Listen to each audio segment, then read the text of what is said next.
திருவாரூர் மாவட்டம் வலங்கைமான் தாலுகாவில் வீடுகளுக்குள் மழைநீர் புகுந்திருக்கிறது. இது குறித்த கூடுதல் விவரங்களை செய்தியாளர் மாதவன் வழங்குகிறார். மாதவன், வீடுகளுள் நீர் புகுகின்ற அளவிற்கு மழை பெய்திருக்கிறது. அங்கு இருக்கின்ற மக்கள் எல்லாம் பாதுகாப்பாக வெளியேற்றப்பட்டிருக்கிறாங்களா? அவர்களை பாதுகாக்க முகாம்கள் போல ஏதாவது ஏற்பாடுகள் செய்யப்பட்டிருக்குதா? பூங்குழலி, திருவாரூர் மாவட்டத்தில் நேற்று மாவட்டம் முழுவதும் சராசரியாக 10 சென்டிமீட்டர் மழை பெய்துள்ளது. அதிலும் குறிப்பாக திருவாரூர்ல 20 சென்டிமீட்டர் மழை பெய்துள்ளது. இப்ப நம்ம பார்த்துக்கிட்டு இருக்க அந்த வலங்கைமான் பகுதியில 10 சென்டிமீட்டர் மழை பெய்துள்ளது. இந்த வலங்கைமான் பகுதியில வலங்கைமான் பேரூராட்சிக்கு உட்பட்ட 14வது வார்டு பகுதி, அந்த கோவில் பத்துங்கிற வார்டு பகுதி. அந்த பகுதியில 200க்கும் மேற்பட்ட குடும்பங்கள், 1000க்கும் மேற்பட்ட மக்கள் வசிக்கிறாங்க.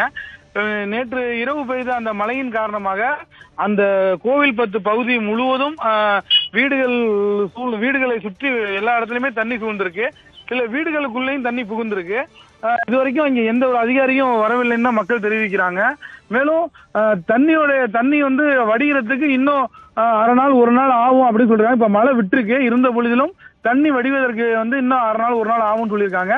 தொடர்ந்து மழை பெய்தால் ஒரு சில வீடுகளில் பூந்திருக்க தண்ணீரானது எல்லா வீடுகள்லையும் புகக்கூடிய அபாயம் ஏற்படுறதாக மக்கள் சொல்லியிருக்காங்க. பூங்குழலி, முன்னெச்சரிக்கை நடவடிக்கையாக அந்த பகுதியில் உள்ள மாவட்ட நிர்வாகம் பல்வேறு இடங்கள்லையும் முன்னெச்சரிக்கை நடவடிக்கைகளுக்காக பல்வேறு இடங்களை தயார் பண்ணி தான் வச்சிருந்தாங்க.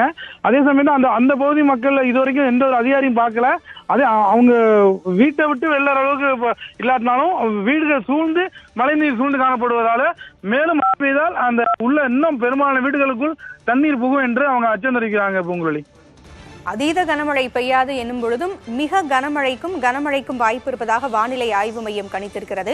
அங்க இருக்கக்கூடிய வீடுகளில் நீர் புகுந்திருப்பதை பார்க்க முடிகிறது. நீரினுடைய அளவு தெருக்களில் அதிகமாக இல்லாவிட்டாலும் வீடுகள் தாழ்வான பகுதிகளில் இருக்கிறதுனால வீடுகளுக்குள் தண்ணீர் புகுந்திருக்கக்கூடிய காட்சிகளை பார்க்க முடியுது. அவங்களுக்கான அடிப்படை வசதிகள்லாம் இருக்குதா? உணவு உள்ளிட்ட அடிப்படை தேவைகள்லாம் மக்களுக்கு இருக்குதா மாதவன்?